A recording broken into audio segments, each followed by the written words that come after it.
So I just want to share with all of you today a little bit about my life, the vows that I have taken before the Lord. What does that mean?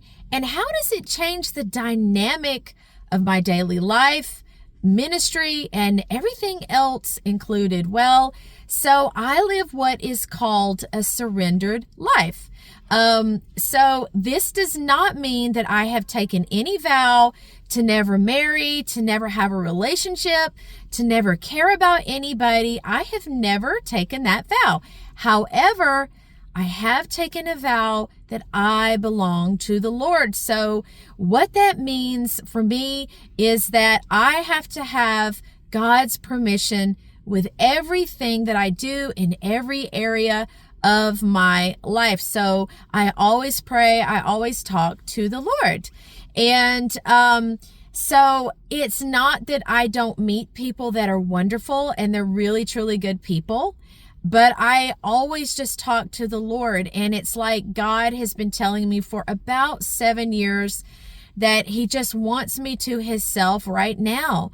And so it's kind of like I'm on this shelf, I'm in this season of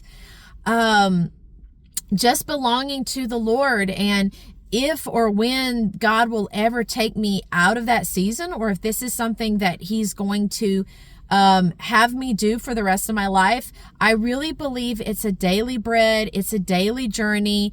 And I really just believe it requires listening to the Lord, trusting the Lord, right? And so can it be difficult? Yes, because I'm alone every day, and I don't like being alone. And so, a lot of people could say to me, well, if you don't like being alone, then why would you stay single? And it's like, yeah, but there's a lot of dynamics to it, right? Because I really, really believe that for me specifically, this is not necessarily, doesn't necessarily apply to every single person, but for me specifically, God really has me focusing on ministry, like really, really honing in on ministry, locking in and setting my eyes on the things that are above, the things that God really wants me to do. And although I meet wonderful people, because I have met people and I'm like, God, this person is super nice, super cool. I think that we would get along very well. I think that if we got married, it would work out. And God is like, yeah, they're super cool. You're absolutely right about everything. They're nice. It would work out. But it's like God is still saying, look, I just want you to myself right now, at least for a season. And because I think what it is that if I were to try to pursue a relationship, there are these emotional ups and downs, right? Like a lot of times it can be a little bit of a roller coaster, and not because someone else isn't a good person, but because we go through like all these emotions, right? I think if we're to be honest, like the emotions can be all over the place, especially if you really, really care for someone, then that can happen, right? And like with me, I'm a person who is, when I'm in a relationship, I'm very dedicated, I'm diligent, I'm faithful, I am a person that they can count on. And those are all good qualities, right? But God has a very specific thing for me to do in life right now. And so God needs all those commitments from me right now, if that makes sense. So he needs me to be diligent to what he wants me to do. And so if I were to get into a relationship, somebody could be a wonderful person, right? But in my mind, in my emotions, there might be a little bit of a roller coaster and all that. And so then it might unintentionally probably, but throw me off my focus of what God is telling me to do. I have to stay very, very focused in this moment. And so is this ever difficult? Like I say, yeah, because I meet people, especially like over maybe the past year or so. I mean, I've met a couple people that were just super nice, sweet people, nice people. There are people out there. I mean, ladies, I'm telling you, there are men out there that their heart is in the right place. Like, they want to love someone. They want to treat them well. I see this. Like, I am very good at seeing this in people. And, I can see that they've got a good heart. I can see they would make a wonderful husband. I can see all of this. And a lot of times I'm like, God, like, this person is just really nice. I really believe we'd get along. And God is like, they are, you're right. And you probably would get along, but for whatever reason, you know, he's telling me I still have to just be focused on him. And, that is the surrendered life for me. That's what it means for me. Is that difficult in other ways too? Yeah, because like I do cry. Especially when I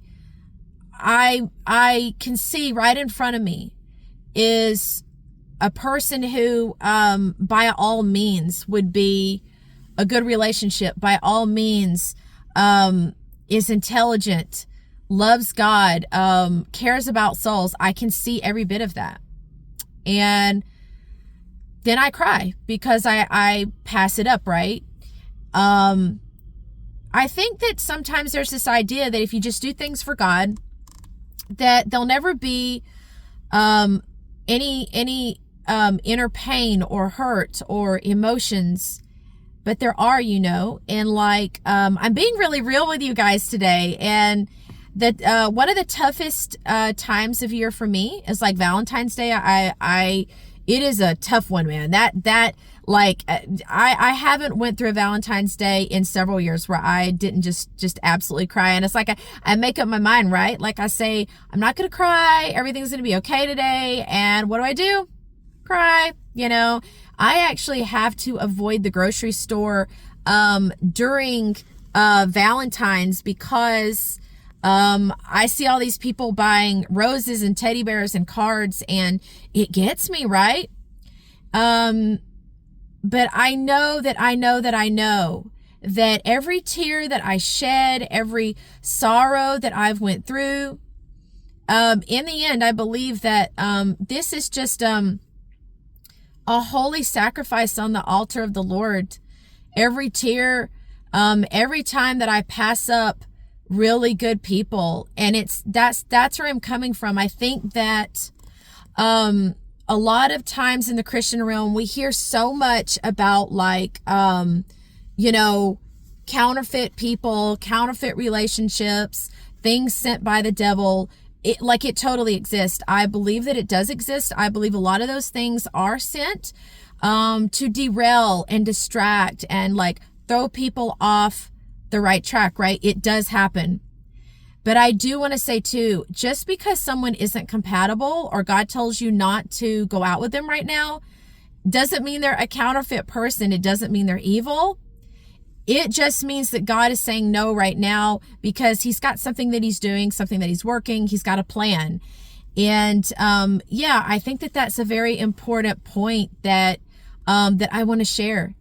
I also believe too, from friends that I watch in their relationships and things like this, and a lot of the women that come to me and they're praying for a spouse, I see this too. I see where they're praying, they're like, oh God, you know, send me a Boaz, or, you know, the men will say, you know, Lord, send me an Esther, send me somebody who's strong in you. Like she fights for the cause of the Lord. Like she believes in you. You know, they pray these things and then God sends them, right? And then they say to themselves, well, not all that glitters is gold. And it's like, yeah, but sometimes God really is putting good people in their pathway.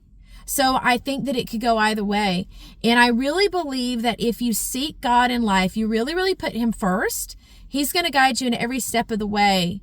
And yeah, so I just wanted to explain that today because I meet some just fantastic people and that are on a journey that I am just so proud of. I'm so proud of it.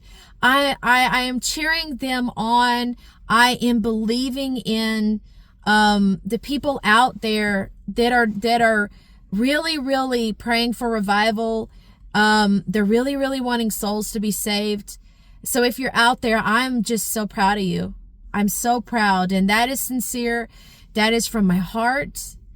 And I just want to share one more thing with all of you as well. You know, the Bible talks about setting your mind on things that are above. And I really believe the surrendered life is exactly that, you know. And it's like a thermostat in a house.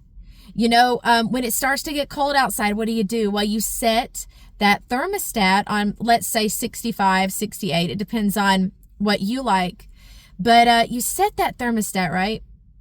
And if the temperature in the house begins to fall below that 65 or 68, whatever it's set on, then what happens is that heater's going to come on, and it's going to come in and elevate the temperature and bring it back to where it's supposed to be, right? To keep a steady and a stable environment in there, right? Or if it's the AC, right? In the summertime, it gets hot outside, and we set that AC, right? We set that thermostat, and it is going to regulate everything in that environment. And I tell you what, my mind is truly, truly set on the things that are above. And so the days when I cry, the days that are difficult, the days when I say, God, like, I want a husband. I don't want to be by myself. Like, why do you have me alone? You know, and, but then he calibrates my mind again. He sets that thermostat and says, look, keep your mind on the things that are above, because I've got something for you to do. And I believe that something is revival. And I just want to encourage all of you as well that this is vows that I have on my life. But you don't have to make a vow in order to serve God or to be diligent in the things of the Lord. Just ask the Lord, follow what he says. And God loves you so much more than you could ever imagine. And he will put really good friendships, people in your path that will help you on that journey, whatever that journey might be. And yeah, so I hope that this blessed all of you today. And until next time, I pray God surrounds you with his peace, his love, his joy, and his angels to protect you in everything that you do. Everything you set your hands to, both for the Lord and in your life. I pray God prospers you in so many ways. Till next time, be blessed. Goodbye.